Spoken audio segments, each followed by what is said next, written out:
Welcome to our channel. Today we how to verify your purchase with Best Buy, beginner guide step by step clearly. To verify your purchase with Best Buy, start by visiting the Best Buy website. Once on the home page, locate the Sign In button at the top right corner. Click on the Sign In button. Enter your email address and password associated with your Best Buy account. After logging in, navigate to the Orders section. You will find this option in the drop-down menu under your account name. Click on Orders to view your recent purchases. Look for the order you want to verify in the list provided. Select the specific order by clicking on it. You will see the order details, including the items purchased and the order status.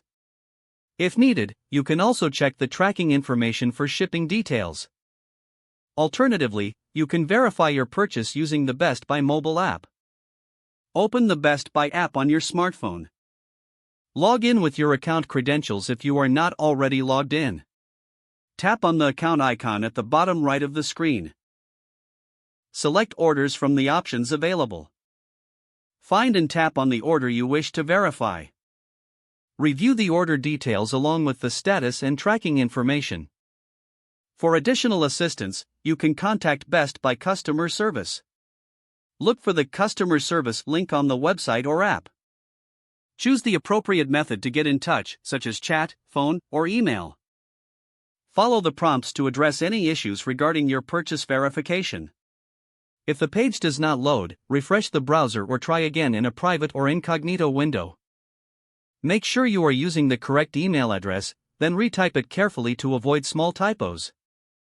If your password is not accepted, use the reset option and create a new strong password you can remember. Check your spam folder for verification or security emails, then complete any requested confirmation steps. Enable two-factor authentication if available to improve account security and reduce unauthorized access risk.